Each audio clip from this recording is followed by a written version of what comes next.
नमस्कार दोस्तों, मैं फिर से हाजिर हूँ आप सभी के समक्ष भारतीय संविधान के कुछ बहुत ही अधिक महत्वपूर्ण अनुच्छेदों को लेकर, जो किसी भी एग्ज़ाम की दृष्टि से बहुत ही अधिक महत्वपूर्ण हैं। और इन अनुच्छेदों के साथ-साथ यानी इन प्रश्नों के साथ-साथ आपको इन सभी की व्याख्या भी देखने को मिलेगी, ताकि आप सही प्रकार से इन सभी को समझ सकें। तो आइए शुरुआत करते हैं प्रश्न नंबर 1 से। राज्यसभा का सर्वप्रथम गठन किस वर्ष में हुआ? तो दोस्तों, आपके ऑप्शन हैं। ऑप्शन ए 1950 में, ऑप्शन बी 1951 में, ऑप्शन सी 1952 में या ऑप्शन डी 1953 में। तो दोस्तों, इसका उत्तर होगा ऑप्शन सी 1952 में। आइए इसकी व्याख्या देखते हैं। भारतीय संसद दो सदनों राज्यसभा एवं लोकसभा तथा राष्ट्रपति से मिलकर बनी है। राज्यसभा उच्च सदन तथा लोकसभा निम्न सदन होता है। राज्यसभा एक स्थायी निकाय है। इसके सदस्यों की संख्या 250 से अधिक नहीं हो सकती। यह विघटन के अधीन नहीं है, परंतु इसके एक तिहाई सदस्य प्रत्येक 2 वर्ष पर रिटायर हो जाते हैं। सर्वप्रथम इसका गठन 3 अप्रैल 1952 को हुआ था। इसकी पहली बैठक 13 मई 1952 को हुई थी। दोस्तों, हमारा अगला प्रश्न है, निम्नलिखित में से कौन अंतर्राज्यीय परिषद गठन करने के लिए अधिकृत है? आपके ऑप्शन है। ऑप्शन ए संसद, ऑप्शन बी राष्ट्रपति, ऑप्शन सी लोकसभा के अध्यक्ष या ऑप्शन डी प्रधानमंत्री। तो दोस्तों, आपका उत्तर होगा ऑप्शन बी राष्ट्रपति। आइए इसकी व्याख्या देखते हैं। भारतीय संविधान के अनुच्छेद 263 के तहत केंद्र राज्य संबंधों में विवादों का समाधान करने एवं परस्पर सहयोग के क्षेत्रों के विकास के उद्देश्य से राष्ट्रपति एक अंतर्राज्यीय परिषद की स्थापना कर सकता है।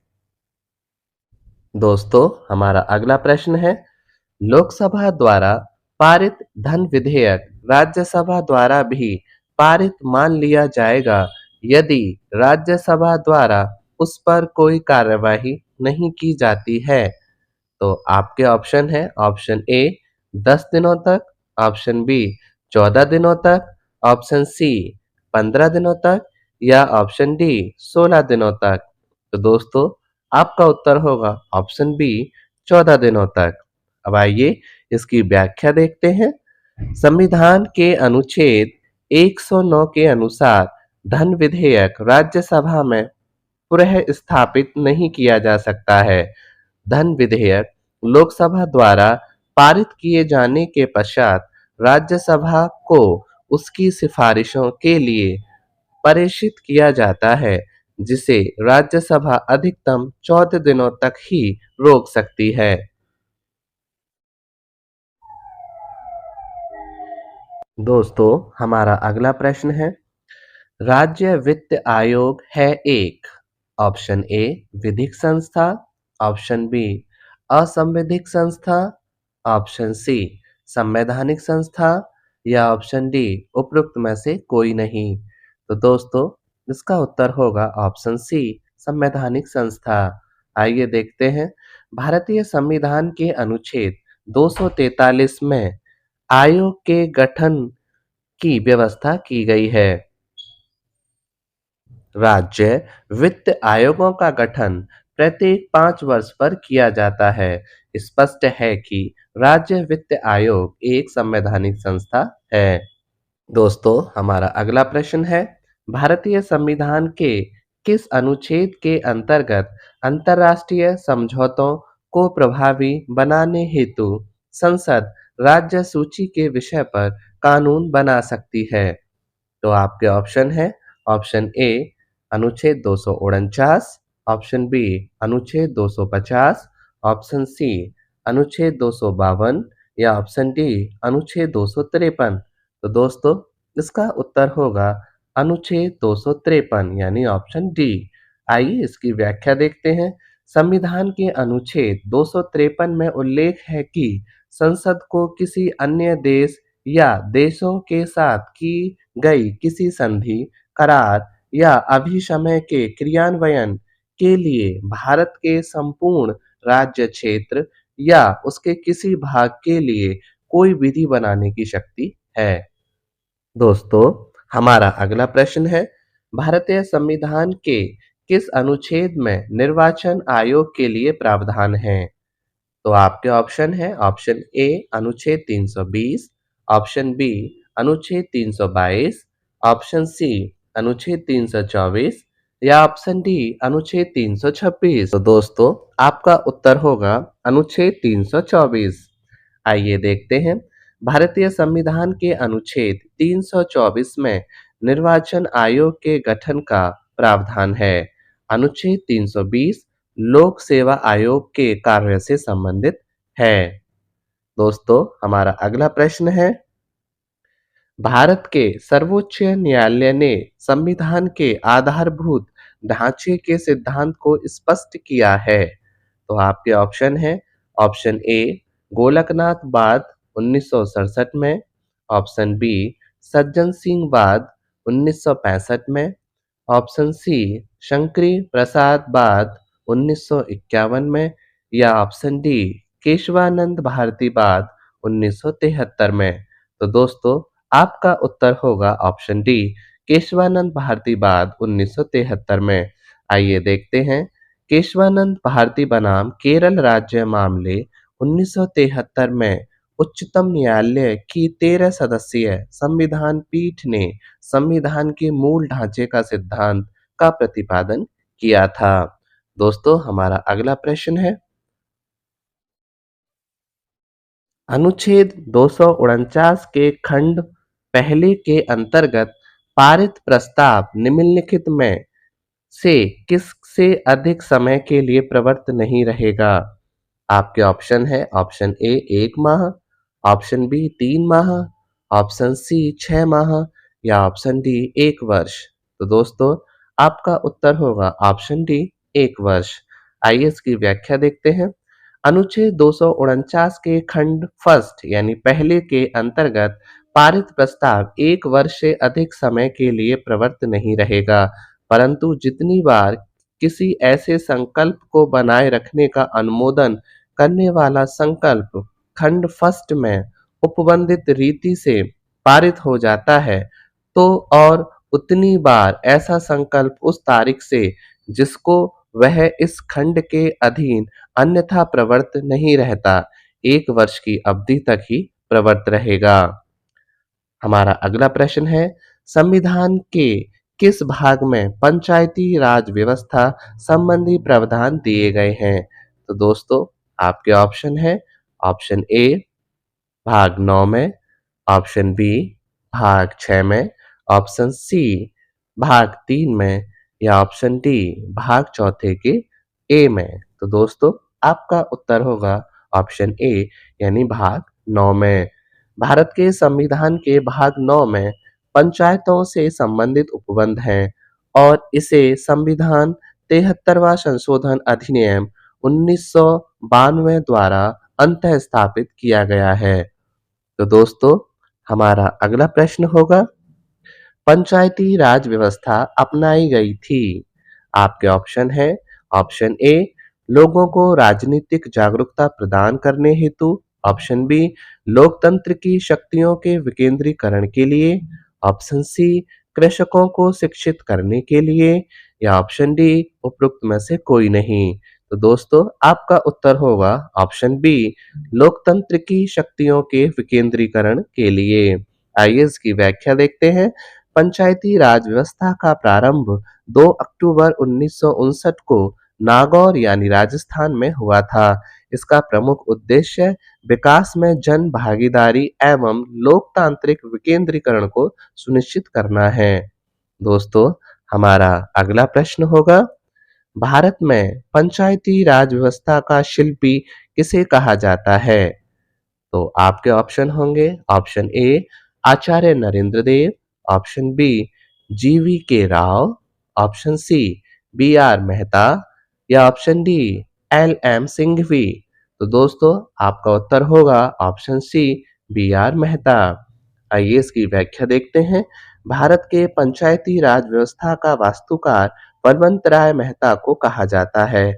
वर्ष 1957 में भारत सरकार ने सामुदायिक विकास कार्यक्रम 1952 तथा राष्ट्रीय विस्तार सेवा 1953 द्वारा किए गए कार्यों की जांच और उनके बेहतर ढंग से कार्य करने के लिए उपाय सुझाने के लिए बलवंत राय मेहता की अध्यक्षता में एक समिति गठित की थी। इस समिति ने नवंबर 1957 में अपनी रिपोर्ट सौंपी। रिपोर्ट में लोकतांत्रिक विकेंद्रीकरण की सिफारिश की गई थी, जो कि आगे पंचायती राज के रूप में जाना गया। दोस्तों, हमारा अगला प्रश्न है, पंचायत चुनावों में अनुसूचित जातियों के लिए 2 पदों का आरक्षण किस राज्य में लागू नहीं होगा? तो आपके ऑप्शन है, ऑप्शन ए उत्तर प्रदेश में, ऑप्शन बी असम में, ऑप्शन सी अरुणाचल प्रदेश में या ऑप्शन डी हरियाणा में। तो दोस्तों, आपका उत्तर होगा ऑप्शन सी अरुणाचल प्रदेश में। आइए देखते हैं। संविधान के अनुच्छेद 243 के घ के अनुसार प्रत्येक पंचायत में अनुसूचित जातियों और अनुसूचित जनजातियों के लिए स्थान आरक्षित रहेंगे और इस प्रकार आरक्षित स्थानों की संख्या का अनुपात उस पंचायत में प्रत्यक्ष निर्वाचन द्वारा भरे जाने वाले स्थानों की कुल संख्या से यथाशक्य वही होगा जो उस पंचायत क्षेत्र में अनुसूचित जातियों की अथवा उस पंचायत क्षेत्र में अनुसूचित जनजातियों की संख्या का अनुपात उस क्षेत्र की कुल जनसंख्या से है और ऐसे स्थान किसी पंचायत में भिन्न-भिन्न निर्वाचक क्षेत्रों को चक्रानुक्रम से आवंटित किए जाएंगे। दोस्तों, हमारा अगला प्रश्न है, निम्नलिखित में से कौन पंचायतों की संरचना के बाबत उपबंध करने को अधिकृत है? तो आपके ऑप्शन है, ऑप्शन ए राज्य का राज्यपाल, ऑप्शन बी राज्य का विधानमंडल, ऑप्शन सी भारत की संसद या ऑप्शन डी भारत का राष्ट्रपति। तो दोस्तों, आपका उत्तर होगा ऑप्शन बी राज्य का विधानमंडल। आइए देखते हैं। संविधान के अनुच्छेद 243 के ग के अनुसार राज्य का विधानमंडल पंचायतों की संरचना के बाबत उपबंध करने को अधिकृत है। दोस्तों, हमारा अगला प्रश्न है, भारत में एक नया राज्य सृजित करने वाले विधेयक को पारित होना अनिवार्य है। आपके ऑप्शन है, संसद में साधारण बहुमत तथा कम से कम 2/3 राज्यों के अनुसमर्थन द्वारा, ऑप्शन बी संसद में साधारण बहुमत द्वारा, ऑप्शन सी संसद में 2/3 बहुमत तथा कम से कम 2/3 राज्यों के अनुसमर्थन द्वारा या ऑप्शन डी उपरोक्त में से कोई नहीं। तो दोस्तों, इसका उत्तर होगा ऑप्शन बी संसद में साधारण बहुमत द्वारा। आइए देखते हैं। भारत में नए राज्यों के निर्माण के लिए विधि हेतु अनुच्छेद 368 के तहत विशेष प्रक्रिया अपनाई नहीं जाती है, अर्थात संसद साधारण बहुमत से नए राज्यों का निर्माण कर सकती है तथा संविधान के अनुच्छेद 4 के 2 के अनुसार इस प्रकार की विधि अनुच्छेद 368 के प्रयोजनों के लिए संविधान का संशोधन नहीं समझी जाती है। दोस्तों, हमारा अगला प्रश्न है, भारत में नागरिकों के मौलिक अधिकारों में संशोधन कौन कर सकता है? आपके ऑप्शन है, option A Lok Sabha, option B Rajya Sabha, option C संसद या ऑप्शन डी सर्वोच्च न्यायालय। तो दोस्तों, आपका उत्तर होगा ऑप्शन सी संसद। भारत में नागरिकों के मौलिक अधिकारों में संशोधन का अधिकार संसद को दिया गया है। दोस्तों, हमारा अगला प्रश्न है, भारतीय संविधान का कौन सा अनुच्छेद भारत की विदेश नीति से संबंधित है? तो दोस्तों, आपके ऑप्शन हैं, ऑप्शन ए अनुच्छेद 380, ऑप्शन बी अनुच्छेद 312, ऑप्शन सी अनुच्छेद 60 या ऑप्शन डी अनुच्छेद 51। तो दोस्तों, आपका उत्तर होगा अनुच्छेद 51। आइए देखते हैं। भारतीय संविधान के अनुच्छेद 51 में राज्य को निम्न निर्देश दिए गए हैं, जो भारत की विदेश नीति से संबंधित हैं। जैसे देखते हैं, अंतर्राष्ट्रीय शांति और सुरक्षा की अभिवृद्धि का, राष्ट्रों के बीच न्याय संगत और सम्मानपूर्ण संबंधों को बनाए रखने का। दोस्तों, हमारा अगला प्रश्न होगा, भारतीय संविधान के अनुच्छेद 243 के अनुसार सहकारी समिति के निदेशकों की अधिकतम संख्या हो सकती है। Option A 21, option B 15, option C 11 या ऑप्शन डी 7। तो दोस्तों, आपका उत्तर होगा ऑप्शन ए 21। आइए इसकी व्याख्या देखते हैं। भारतीय संविधान के अनुच्छेद 243 जेड जे के अनुसार सहकारी समिति के बोर्ड में उतनी संख्या में निदेशक होंगे जितना राज्य विधानमंडल द्वारा विधि बनाकर उपबंधित किया जाए, परंतु सहकारी सोसाइटी के निदेशकों की संख्या 21 से अधिक नहीं होगी। दोस्तों, हमारा अगला प्रश्न है, निम्नलिखित में से कौन राष्ट्रपति के प्रसाद पर्यंत अपना पद धारण करता है? आपके ऑप्शन है, ऑप्शन ए भारत का नियंत्रक एवं महालेखा परीक्षक, ऑप्शन बी मुख्य निर्वाचन आयुक्त, ऑप्शन सी लोकसभा अध्यक्ष या ऑप्शन डी भारत का महान्यायवादी। तो दोस्तों, आपका उत्तर होगा ऑप्शन डी भारत का महान्यायवादी। आइए अब इसकी व्याख्या देखते हैं। संविधान के अनुच्छेद 76 के अनुसार यानी 76 के अनुसार भारत सरकार को कानूनी मामलों में परामर्श देने के लिए राष्ट्रपति महान्यायवादी यानी अटॉर्नी जनरल की नियुक्ति करता है। यह भारत सरकार का प्रथम विधि अधिकारी है और राष्ट्रपति के प्रसाद पर्यंत अपना पद धारण करता है। दोस्तों, हमारा अगला प्रश्न है, निम्नलिखित में से कौन सा सूचना का अधिकार अधिनियम 2005 से संबंधित है? तो आपके ऑप्शन है, ऑप्शन ए लिली थॉमस बनाम भारत संघ, ऑप्शन बी नंदिनी सुंदर बनाम छत्तीसगढ़ राज्य, ऑप्शन सी नमित शर्मा बनाम भारत संघ, ऑप्शन डी उपरोक्त में से कोई नहीं। तो दोस्तों, आपका उत्तर होगा ऑप्शन सी नमित शर्मा बनाम भारत संघ। नमित शर्मा बनाम भारत संघ बाद सूचना का अधिकार अधिनियम 2005 से संबंधित है। दोस्तों, हमारा अगला प्रश्न होगा, संविधान के विषय सूचियों में दिए गए विषयों के अतिरिक्त विषयों पर कौन कानून बना सकता है? ऑप्शन ए सर्वोच्च न्यायालय, ऑप्शन बी संसद, ऑप्शन सी राज्य विधानमंडल या ऑप्शन डी क्षेत्रीय परिषदें। तो दोस्तों, आपका उत्तर होगा ऑप्शन बी संसद। आइए देखते हैं, भारतीय संविधान का अनुच्छेद 248 संसद की अवशिष्ट विधायी शक्ति के बारे में प्रावधान करता है। इसके अनुसार संसद को किसी ऐसे विषय के संबंध में जो समवर्ती सूची या राज्य सूची में प्रणीत है या उल्लेखित नहीं है, विधि बनाने की अनन्य शक्ति प्राप्त है। दोस्तों, हमारा अगला प्रश्न होगा, भारत के राष्ट्रपति की अनुपस्थिति में यदि उपराष्ट्रपति उपलब्ध नहीं है तो राष्ट्रपति की तरह निम्नलिखित में से कौन कार्य कर सकता है? तो दोस्तों, आपके ऑप्शन होंगे, ऑप्शन ए भारत के प्रधान न्यायाधीश, ऑप्शन बी प्रधानमंत्री, ऑप्शन सी लोकसभा के अध्यक्ष, ऑप्शन डी भारत के महान्यायवादी। तो दोस्तों, आपका उत्तर होगा ऑप्शन ए भारत के प्रधान न्यायाधीश। आइए देखते हैं, अनुच्छेद 65 के अनुसार यदि मृत्यु, त्यागपत्र अथवा हटाए जाने की स्थिति में राष्ट्रपति का पद रिक्त हो तो पद का कार्यभार उपराष्ट्रपति संभालेगा, तथा यदि किन्हीं कारणों से उपराष्ट्रपति भी उपलब्ध नहीं है तो उच्चतम न्यायालय का मुख्य न्यायाधीश या उसके न रहने पर उसी न्यायालय का वरिष्ठतम न्यायाधीश उस समय उपलब्ध है तो राष्ट्रपति के कृत्यों को संपादित करेगा, राष्ट्रपति उत्तराधिकार अधिनियम 1969 के अनुसार। आइए हम देखते हैं अपने अगले प्रश्न को। दोस्तों, संविधान के निम्न अनुच्छेदों में से कौन एक उपबंधित करता है कि मत बराबर होने की दशा में लोकसभा के अध्यक्ष का मत निर्णायक होगा, वह उसका प्रयोग करेगा?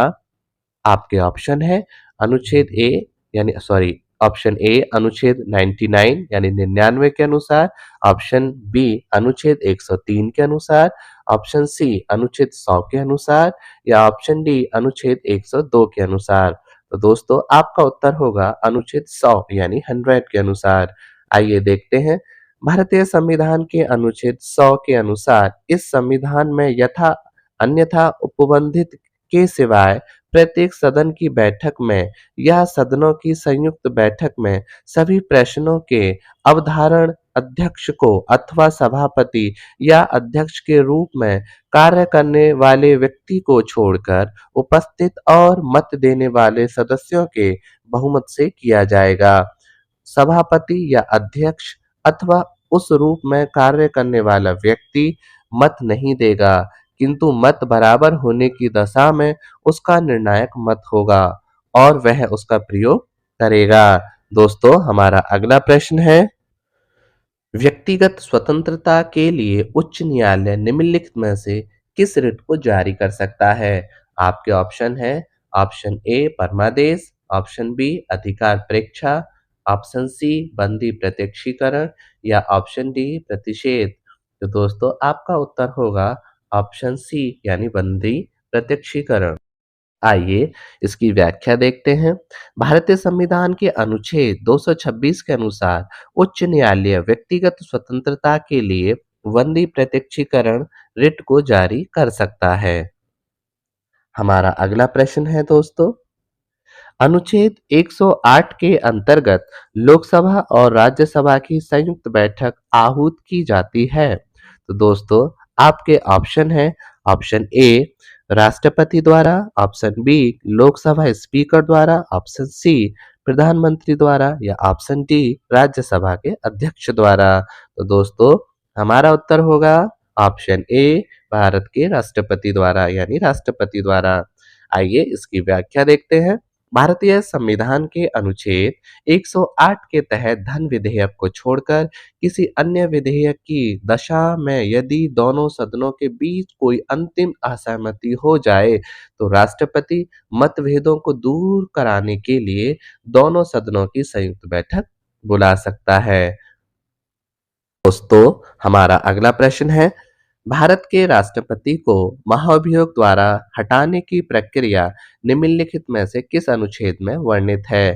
तो आपके ऑप्शन है, ऑप्शन ए अनुच्छेद 53 में, ऑप्शन बी अनुच्छेद 61 में, ऑप्शन सी अनुच्छेद 74 में या ऑप्शन डी अनुच्छेद 13 में। तो दोस्तों आपका उत्तर होगा ऑप्शन बी यानी अनुच्छेद 61 में। आइए देखते हैं, भारत के राष्ट्रपति को महाभियोग द्वारा हटाने की प्रक्रिया का उल्लेख संविधान के तहत अनुच्छेद 61 में वर्णित है। संविधान के उल्लंघन के मामले में राष्ट्रपति के खिलाफ महाभियोग की प्रक्रिया 14 दिनों की पूर्व सूचना देने के उपरांत किसी भी सदन में चलाई जा सकती है।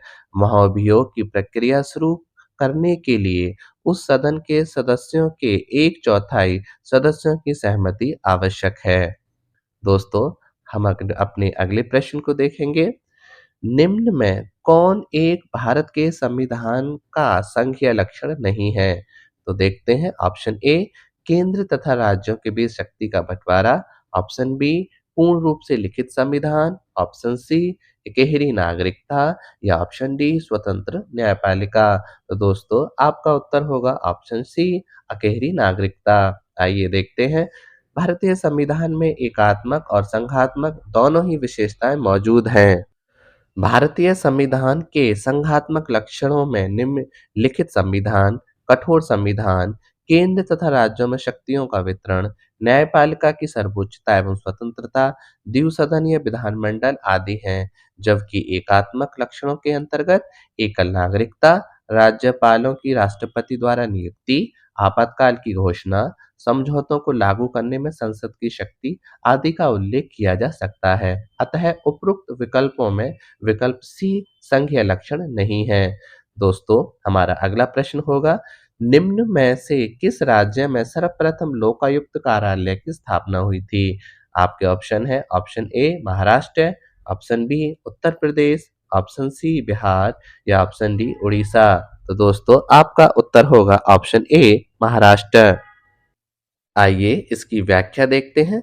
भारत के कई राज्यों में लोकायुक्त कार्यालय स्थापित किए जा चुके हैं, जिनमें महाराष्ट्र 1971 में, बिहार में 1973 में, उत्तर प्रदेश में 1975 में, मध्य प्रदेश में 1981 में, आंध्र प्रदेश में 1983 में, कर्नाटक में 1985 में, असम में 1986 में, गुजरात में 1986 में, पंजाब में 1995 में और दिल्ली में 1996 और हरियाणा में भी 1996 में स्थापना की गई थी।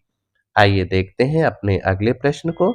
संविधान के किस संशोधन द्वारा केंद्रीय मंत्रियों की संख्या लोकसभा के कुल सदस्यों के 15% पर सीमित कर दी गई है? तो दोस्तों आपके ऑप्शन है। ऑप्शन ए 91वां संशोधन, ऑप्शन बी 92वां संशोधन, ऑप्शन सी 90वां संशोधन या ऑप्शन डी उपरोक्त में से कोई नहीं। तो दोस्तों आपका उत्तर होगा 91वां संशोधन यानी 91वां संशोधन। संविधान 91वां संशोधन अधिनियम 2003 द्वारा अनुच्छेद 75 और अनुच्छेद 164 में संशोधन करते हुए केंद्र तथा राज्यों में मंत्रियों की संख्या क्रमशः लोकसभा और विधानसभाओं के कुल सदस्यों के 15% तक सीमित कर दी गई है।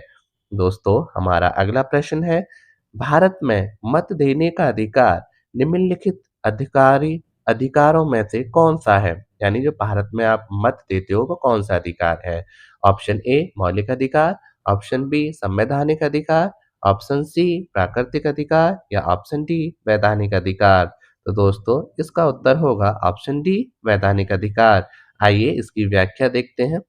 भारत में मत देने का अधिकार एक वैधानिक अधिकार है या संवैधानिक या फिर मौलिक अधिकार। सर्वोच्च न्यायालय ने इस विषय पर निष्कर्ष स्वीकार निर्णय देते हुए कहा कि इसमें कोई संदेह नहीं है कि मतदान का अधिकार संवैधिक अधिकार है। सर्वोच्च न्यायालय के निर्णय के बाद शक की कोई गुंजाइश नहीं रह गई है कि मताधिकार एक संवैधिक अधिकार है। हालांकि लोक सेवा आयोग उत्तर प्रदेश ने पूर्व में दी गई अपनी उत्तर कुंजी में मताधिकार का कोई संवैधानिक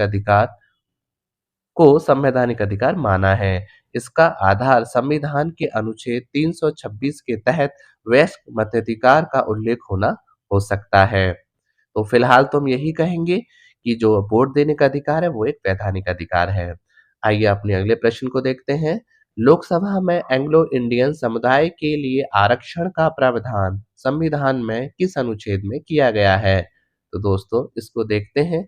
आपके ऑप्शन है अनुच्छेद 331 द्वारा, ऑप्शन बी अनुच्छेद 221 द्वारा, ऑप्शन सी अनुच्छेद 121 द्वारा या ऑप्शन डी अनुच्छेद 139 द्वारा। तो आइए दोस्तों इसका उत्तर जानते हैं। इसका उत्तर होगा ऑप्शन ए अनुच्छेद 331 द्वारा। भारतीय संविधान के अनुच्छेद 331 द्वारा लोकसभा में एंग्लो इंडियन समुदाय के लिए आरक्षण का प्रावधान किया गया था। दोस्तों हमारा अगला प्रश्न होगा, निम्नलिखित में से किस वाद ने भारतीय संविधान की मूल संरचना के सिद्धांत की रूपरेखा प्रतिपादित की? तो दोस्तों आपके ऑप्शन होंगे, ऑप्शन ए गोपालन बनाम मद्रास राज्य, ऑप्शन बी गोलकनाथ बनाम पंजाब राज्य, ऑप्शन सी केशवानंद भारती बनाम केरल राज्य या ऑप्शन डी उपरोक्त में से कोई नहीं। तो दोस्तों आपका उत्तर होगा ऑप्शन सी केशवानंद भारती बनाम केरल राज्य। आइए इसकी व्याख्या देखते हैं। भारतीय संविधान के मूल संरचना के सिद्धांत की रूपरेखा केशवानंद भारती बनाम केरल राज्य बाद 1973 में प्रतिपादित की गई। इस वाद की सुनवाई मुख्य न्यायाधीश सीकरी समेत 13 न्यायाधीशों की पीठ ने की थी। मुख्य न्यायाधीश सीकरी समेत 7 न्यायाधीशों की सहमति से संसद के अनुच्छेद 368 के तहत संशोधन की शक्ति को सीमित करने पर निर्णय दिया गया। हमारा अगला प्रश्न होगा, संघ की कार्यपालिका शक्ति निहित है?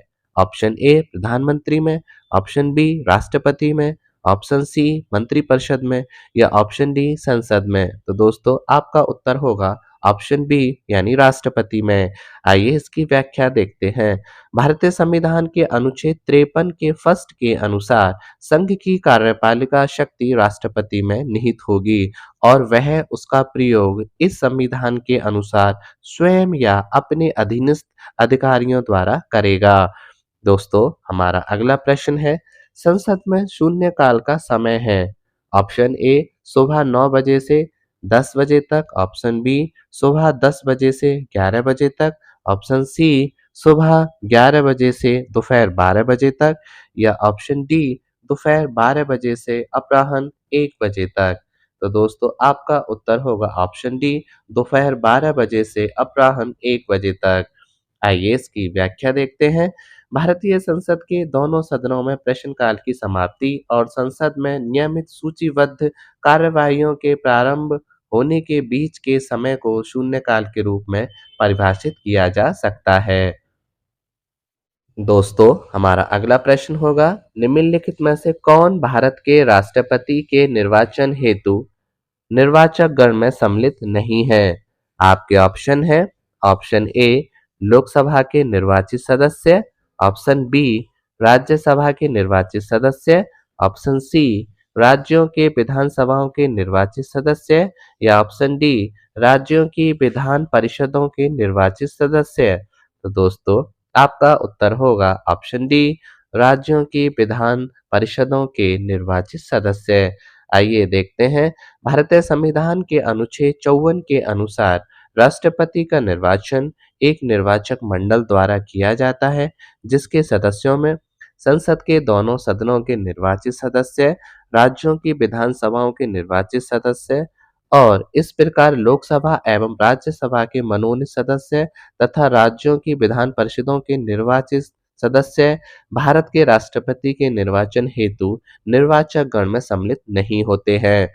दोस्तों, हमारा अगला प्रश्न और बहुत ही महत्वपूर्ण प्रश्न है, भारतीय संसद में शामिल हैं केवल लोकसभा, ऑप्शन बी केवल राज्यसभा, ऑप्शन सी केवल लोकसभा एवं राज्यसभा, या ऑप्शन डी लोकसभा, राज्यसभा एवं राष्ट्रपति। तो दोस्तों, आपका उत्तर होगा ऑप्शन डी संसद, लोकसभा, राज्यसभा एवं राष्ट्रपति।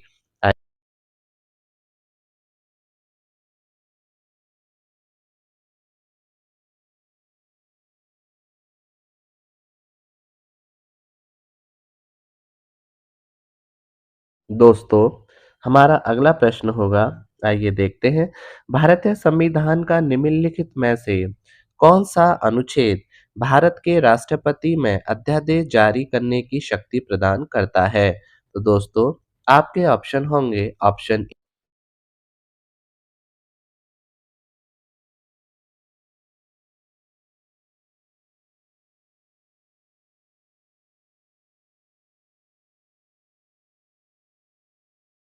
ऑप्शन सी अनुच्छेद 123, ऑप्शन डी अनुच्छेद 124।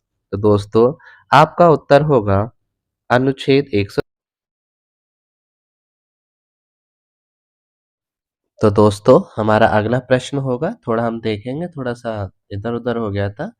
तो भारतीय संविधान का निम्नलिखित में से कौन-सा अनुच्छेद भारत के राष्ट्रपति में अध्यादेश जारी करने की शक्ति प्रदान करता है? जैसा कि हमने पहले पढ़ा था, तो उसके ऑप्शंस देखते हैं। ऑप्शन ए अनुच्छेद 74, ऑप्शन बी अनुच्छेद 78 यानी 78, ऑप्शन सी अनुच्छेद 123, या ऑप्शन डी अनुच्छेद 124।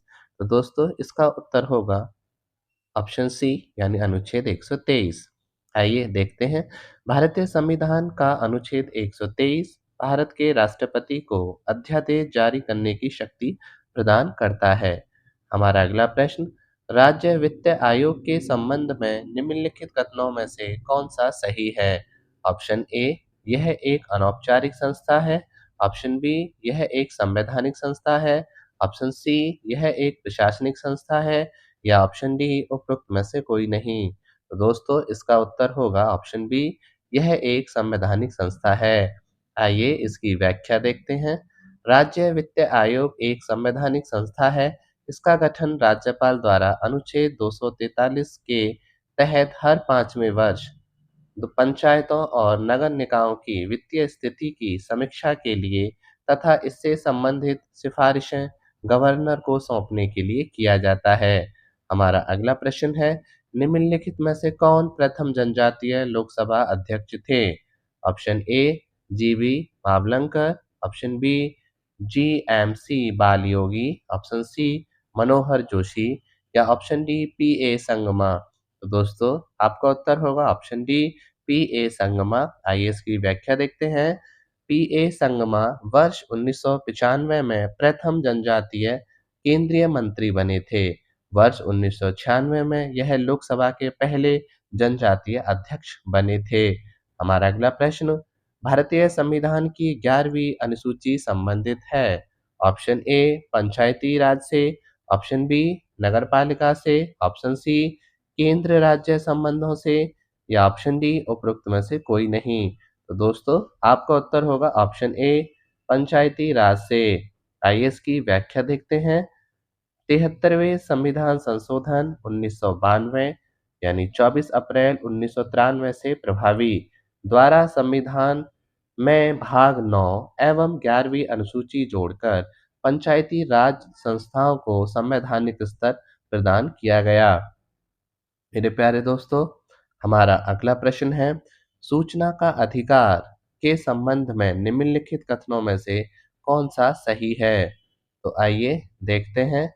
ऑप्शन ए यह एक राजनीतिक अधिकार है, ऑप्शन बी यह एक संवैधानिक अधिकार है, ऑप्शन सी यह एक विधिक अधिकार है या ऑप्शन डी यह एक सामाजिक अधिकार है। दोस्तों, इसका उत्तर जो होगा, यह एक संवैधानिक अधिकार और यह एक विधिक अधिकार यानी बी और सी दोनों होगा। आइए इसकी व्याख्या एक बार देखते हैं। सूचना का अधिकार अधिनियम एक विधिक अधिकार है जिसे सूचना के अधिकार अधिनियम 2005 के तहत नागरिकों को प्रदान किया गया है। सर्वोच्च न्यायालय ने सूचना के अधिकार को अनुच्छेद 19 के तहत शामिल किया है। आइए दोस्तों, हम देखते हैं अपना अगला प्रश्न।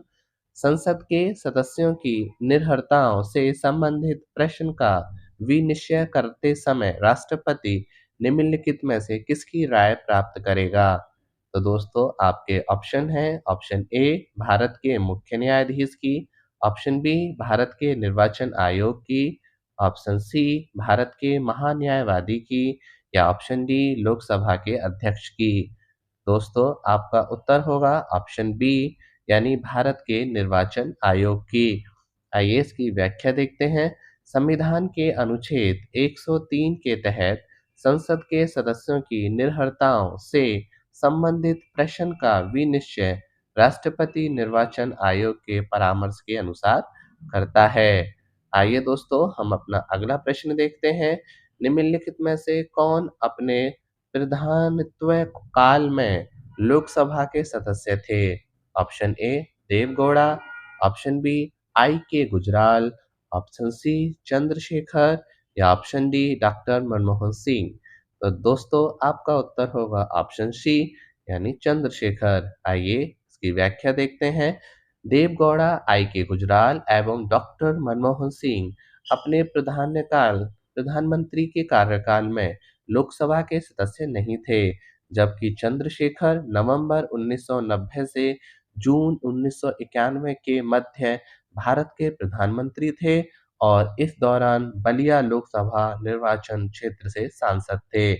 दोस्तों, हमारा अगला प्रश्न होगा, भारतीय संविधान का अनुच्छेद 40 राज्य को सार्थक कदमों हेतु परामर्श देता है। ऑप्शन ए समान सिविल संहिता के संबंध में, ऑप्शन बी ग्राम पंचायतों के संगठन के संबंध में, ऑप्शन सी नगरपालिकाओं के गठन के संबंध में या ऑप्शन डी कर्मकारों के लिए निर्वाह योग्य मजदूरी के संबंध में। तो दोस्तों, आपका सही उत्तर होगा ऑप्शन बी यानी ग्राम पंचायतों के संगठन के संबंध में। आइए इसकी व्याख्या देखते हैं। भारतीय संविधान का अनुच्छेद 40 सरकार के ग्राम पंचायतों को संगठित करने के लिए निर्देशित करता है। इसके अनुसार राज्य ग्राम पंचायतों का संगठन करने के लिए कदम उठाएगा और उनके ऐसी शक्तियों और प्राधिकार प्रदान करेगा जो उन्हें स्वायत्त शासन की इकाइयों के रूप में कार्य करने योग्य बनाने के लिए आवश्यक हों। दोस्तों, हमारा अगला प्रश्न है, निम्नलिखित में से कौन पंचायतों की वित्तीय स्थिति का पुनर्विलोकन करने के लिए वित्त आयोग का गठन करता है? तो दोस्तों, आपके ऑप्शन है, ऑप्शन ए संबंधित राज्य का मुख्यमंत्री, ऑप्शन बी संबंधित राज्य का वित्त मंत्री, ऑप्शन सी संबंधित राज्य का राज्यपाल या ऑप्शन डी संबंधित राज्य का पंचायती राज मंत्री। तो दोस्तों, आपका सही उत्तर होगा ऑप्शन सी संबंधित राज्य का राज्यपाल। आइए अब इसकी व्याख्या देखते हैं। भारतीय संविधान के अनुच्छेद 243 के अनुसार राज्य का राज्यपाल 73वां संविधान संशोधन अधिनियम 1992 के प्रारंभ से 1 वर्ष के भीतर यथाशीघ्र और तत्पश्चात प्रत्येक 5 वर्ष की समाप्ति पर वित्त आयोग का गठन करेगा, जो पंचायतों की वित्तीय स्थिति का पुनर्विलोकन करेगा। दोस्तों, हमारा अगला प्रश्न है, किसी राज्य में राज्यपाल की नियुक्ति संविधान के किस अनुच्छेद के तहत है? तो आपके ऑप्शन है, ऑप्शन ए अनुच्छेद 153 के तहत, ऑप्शन बी अनुच्छेद 154 के तहत, ऑप्शन सी अनुच्छेद 155 के तहत या ऑप्शन डी अनुच्छेद 156 के तहत। तो दोस्तों, आपका उत्तर होगा ऑप्शन सी अनुच्छेद 155 के तहत। आइए दोस्तों, इसकी व्याख्या देखते हैं। भारतीय संविधान के अनुच्छेद 155 के अनुसार राज्य के राज्यपाल की नियुक्ति भारत के राष्ट्रपति द्वारा की जाती है। तथा अनुच्छेद 156 के तहत राज्यपाल राष्ट्रपति के प्रसाद पर्यंत अपना पद धारण करता है। आइए दोस्तों, हम अपना अगला प्रश्न देखते हैं। निम्नलिखित में से कौन भारत में संघ राज्य संबंध से संबंधित नहीं है? तो आपके ऑप्शन है, ऑप्शन ए सरकारिया आयोग, ऑप्शन बी राजमन्नर समिति, ऑप्शन सी इंद्रजीत गुप्ता समिति या ऑप्शन डी पंछी पुंछी आयोग। तो दोस्तों, आपका उत्तर होगा ऑप्शन सी इंद्रजीत गुप्ता समिति। आइए इसकी व्याख्या देखते हैं। इंद्रजीत गुप्ता समिति का गठन वर्ष 1998 में चुनाव सुधार एवं जन प्रतिनिधि कानून 1951 में संशोधन के लिए सुझाव देने के लिए किया गया था। इस समिति का मुख्य उद्देश्य चुनाव कार्यों में राज्य की ओर से धन उपलब्ध कराए जाने की व्यवस्था का विशेष अध्ययन करना और उस पर अपना निष्कर्ष देना था। शेष 3 संघ राज्य संबंध से संबंधित हैं। आइए हम अपना अगला प्रश्न देखते हैं। भारत के संविधान में उद्देशिका का विचार लिया गया है, यानी प्रेम्बल का। आपके ऑप्शन है, ऑप्शन ए इटली के संविधान से, ऑप्शन बी कनाडा के संविधान से, ऑप्शन सी फ्रांस के संविधान से या ऑप्शन डी यूएसए के संविधान से। तो दोस्तों, आपका उत्तर होगा ऑप्शन डी यूएसए के संविधान से। आइए देखते हैं। भारत के संविधान से उद्देशिका का विचार संयुक्त राज्य अमेरिका यानी यूएसए के संविधान से लिया गया है। अगला प्रश्न, निम्नलिखित में से किन अनुच्छेदों को राष्ट्रीय आपातकाल के दौरान निलंबित नहीं किया जा सकता है? आपके ऑप्शन है, ऑप्शन ए अनुच्छेद 14 तथा 15, ऑप्शन बी अनुच्छेद 19 तथा 20, ऑप्शन सी अनुच्छेद 21 तथा 22 या ऑप्शन डी अनुच्छेद 20 तथा 21। तो मेरे प्यारे दोस्तों, इसका उत्तर होगा आपका ऑप्शन डी यानी अनुच्छेद 20 तथा 21। आइए देखते हैं। अनुच्छेद 359 यानी 359 के अनुसार राष्ट्रीय आपातकाल के दौरान अनुच्छेद 20 तथा 21 निलंबित नहीं किए जा सकते हैं। दोस्तों, हमारा अगला प्रश्न है, निम्नलिखित में से किसको अपने कर्तव्यों के पालन में भारत के राज्य क्षेत्र में सभी न्यायालयों में सुनवाई का अधिकार होगा? तो आपके ऑप्शन है, ऑप्शन ए महाधिवक्ता को, ऑप्शन बी महान्यायवादी को, ऑप्शन सी अतिरिक्त महाधिवक्ता को या ऑप्शन डी उपरोक्त में से कोई नहीं। तो प्यारे दोस्तों, इसका उत्तर होगा ऑप्शन बी महान्यायवादी को। आइए देखते हैं। भारत सरकार का मुख्य विधि परामर्शदाता attorney general of India Bharat का महान्यायवादी होता है। इसे अपने कर्तव्य पालन में भारत के राज्य क्षेत्र में सभी न्यायालयों में भाग लेने का अधिकार होता है। आइए दोस्तों, हम अपना अगला प्रश्न देखते हैं। भारत में नागरिकता की निम्नलिखित विशेषताओं में से कौन सी सही है? ऑप्शन ए, राज्य तथा राष्ट्र की दोहरी नागरिकता। ऑप्शन बी, राज्य की एकल नागरिकता। ऑप्शन सी, संपूर्ण भारत की एकल नागरिकता। या ऑप्शन डी, भारत और अन्य देश की दोहरी नागरिकता। तो दोस्तों, आपका सही उत्तर होगा संपूर्ण भारत की एकल नागरिकता। आइए अब इसकी व्याख्या देखते हैं। भारतीय संविधान में संपूर्ण भारत के लिए एकल नागरिकता का प्रावधान है, जो कि भारतीय नागरिकता की विशेषता है।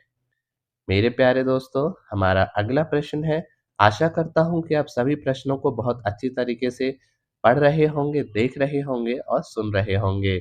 तो आइए देखते हैं अपने अगले प्रश्न को। भारतीय संविधान के किस अनुच्छेद में 42वें संविधान संशोधन विधेयक द्वारा मूल कर्तव्यों को सम्मिलित किया गया है? तो दोस्तों, आपके ऑप्शन है। ऑप्शन ए, अनुच्छेद 50 में। ऑप्शन बी, अनुच्छेद 51 के ए में। अनुच्छेद सी, अनुच्छेद 52 में। या ऑप्शन डी, अनुच्छेद 53 में। तो दोस्तों, आपका सही उत्तर होगा ऑप्शन बी, अनुच्छेद 51 के ए में। आइए देखते हैं। भारतीय संविधान के भाग 4 ए के तहत अनुच्छेद 51 के ए जोड़कर इसके अंतर्गत नागरिकों के मूल कर्तव्यों को 42वें संविधान संशोधन 1976 द्वारा शामिल किया गया था, जो कि स्वर्ण सिंह समिति की संस्तुतियों पर आधारित था। दोस्तों, हमारा अगला प्रश्न है। शिक्षा का अधिकार अधिनियम 2009 का लक्ष्य शिक्षा को मुफ्त तथा अनिवार्य बनाना है। उन बच्चों के अधिकार के निहित जो आपके ऑप्शन है। ऑप्शन ए, प्राथमिक स्तर तक के हैं। ऑप्शन बी, माध्यमिक स्तर तक के हैं। ऑप्शन सी, उच्चतर माध्यमिक स्तर तक के हैं। या ऑप्शन डी, स्नातक स्तर तक के हैं। तो दोस्तों, आपका उत्तर होगा ऑप्शन ए, प्राथमिक स्तर तक के हैं। आइए देखते हैं। शिक्षा का अधिकार अधिनियम 2009 का लक्ष्य प्राथमिक स्तर यानी एलिमेंट्री लेवल तक की शिक्षा को मुफ्त तथा अनिवार्य बनाना है। दोस्तों, हमारा अगला प्रश्न है। निम्नलिखित में से किस एक अधिनियम द्वारा भारत में संघीय न्यायालय की स्थापना की गई थी? आपके ऑप्शन है। ऑप्शन ए, भारतीय परिषद अधिनियम 1861 के तहत। ऑप्शन बी, भारत सरकार अधिनियम 1909 के तहत। ऑप्शन सी, भारत सरकार अधिनियम 1919 के तहत। या ऑप्शन डी, उपरोक्त में से कोई नहीं। तो दोस्तों, आपका उत्तर होगा ऑप्शन डी, यानी उपरोक्त में से कोई नहीं। हाँ जी दोस्तों, इनमें से कोई नहीं। कैसे? आइए व्याख्या में देखते हैं। भारत में संघीय न्यायालय की स्थापना 1 अक्टूबर 1937 को भारत सरकार अधिनियम 1935 के अंतर्गत की गई थी। समझ में आया दोस्तों? इसके प्रथम मुख्य न्यायाधीश सर मैरिस ग्वेयर थे। उपरोक्त दिए गए विकल्पों में भारत सरकार अधिनियम 1935 नहीं होने के कारण विकल्प डी सही होगा। आइए देखते हैं अपने अगले प्रश्न को। निर्वाचन आयुक्त हटाया जा सकता है। ऑप्शन ए, मुख्य निर्वाचन आयुक्त द्वारा। ऑप्शन बी, प्रधानमंत्री द्वारा। ऑप्शन सी, मुख्य निर्वाचन आयुक्त के परामर्श पर राष्ट्रपति द्वारा। या ऑप्शन डी, भारत के मुख्य न्यायाधीश द्वारा।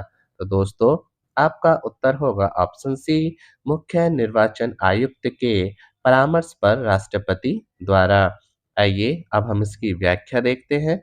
भारतीय संविधान के अनुच्छेद 324 के 5 के अनुसार मुख्य निर्वाचन आयुक्त को उसके पद से उसी रीति से और उन्हीं आधारों पर ही हटाया जाएगा जिस रीति से और जिन आधारों पर उच्चतम न्यायालय के न्यायाधीश को हटाया जाता है, अन्यथा नहीं। परंतु किसी अन्य निर्वाचन आयुक्त या प्रादेशिक आयुक्त को अपने पद से मुख्य निर्वाचन आयुक्त की सिफारिश के बिना नहीं हटाया जा सकता है। अर्थात मुख्य निर्वाचन आयुक्त के परामर्श पर ही राष्ट्रपति निर्वाचित आयुक्त को हटा सकता है। दोस्तों, हमारा अगला प्रश्न है। सर्वोच्च न्यायालय का न्यायाधीश अपना त्याग पत्र यानी अपना त्याग सकता है। सॉरी, एक बार रिपीट करेंगे हम। सर्वोच्च न्यायालय का न्यायाधीश अपना पद त्याग सकता है पत्र लिखकर। ऑप्शन ए मुख्य न्यायाधीश को, ऑप्शन बी राष्ट्रपति को, ऑप्शन सी प्रधानमंत्री को, या ऑप्शन डी विधि मंत्री को। तो दोस्तों आपका उत्तर होगा ऑप्शन बी यानी राष्ट्रपति को। आइए देखते हैं। भारतीय संविधान के अनुच्छेद 124 के 2 के क के अनुसार सर्वोच्च न्यायालय का कोई न्यायाधीश राष्ट्रपति को संबोधित अपने हस्ताक्षर सहित लेख द्वारा अपना पद त्याग सकता है। राष्ट्रपति अपने हस्ताक्षर और मुद्रा सहित अधिपत्र द्वारा उच्चतम न्यायालय के प्रत्येक न्यायाधीश की नियुक्ति भी करता है। दोस्तों हमारा अगला प्रश्न होगा, ये देखते हैं।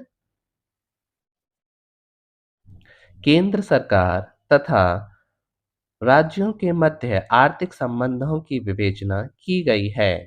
दोस्तों आपके ऑप्शन है, ऑप्शन ए अनुच्छेद 168 से 171 के अंतर्गत, ऑप्शन बी अनुच्छेद 268 से 281 के अंतर्गत, ऑप्शन सी अनुच्छेद 278 से 291 के अंतर्गत, या ऑप्शन डी अनुच्छेद 289 से अनुच्छेद 295 के अंतर्गत।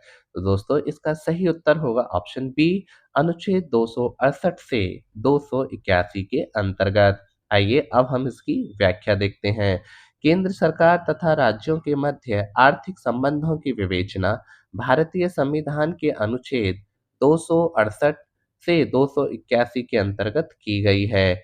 इसके वित्तीय स्रोतों का वितरण साम्यपूर्ण बनाने के लिए एक जटिल तंत्र की रचना की गई है। साथ ही यह भी सुनिश्चित किया गया है कि यह विभाजन स्थायी न हो तथा निश्चित अंतरालों पर उसका पुनरावलोकन हो और समायोजन किया जाए। दोस्तों हमारा अगला प्रश्न है, संविधान सभा के संवैधानिक सलाहकार थे। Option A Sachchidanand Sinha, option B K M Munshi, option C B N Rau, या option D T T Krishnachari. तो दोस्तों आपका सही उत्तर होगा option C B N Rau जी।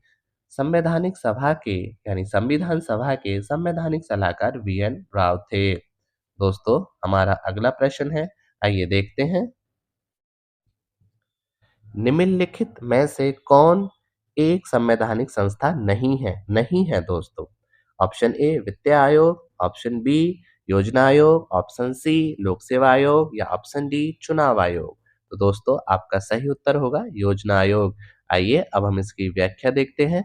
योजना आयोग एक संवैधानिक संस्था नहीं है। इसकी स्थापना 15 मार्च 1950 को हुई थी। प्रारंभ से ही प्रधानमंत्री आयोग के अध्यक्ष रहे हैं। वर्तमान में योजना आयोग के स्थान पर 1 जनवरी 2015 को नीति आयोग का गठन किया गया है।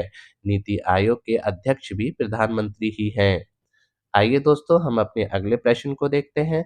भारत के राष्ट्रपति पर महाभियोग चलाने के लिए कम से कम कितने दिन पूर्व की सूचना आवश्यक है? दोस्तों आपका ऑप्शन होगा ऑप्शन ए 7 दिन, ऑप्शन बी 14 दिन, ऑप्शन सी 21 दिन, या ऑप्शन डी 30 दिन। तो दोस्तों आपका सही उत्तर होगा ऑप्शन बी यानी 14 दिन। आइए देखते हैं। भारत के राष्ट्रपति पर महाभियोग संविधान के अतिक्रमण के आधार पर चलाया जा सकता है।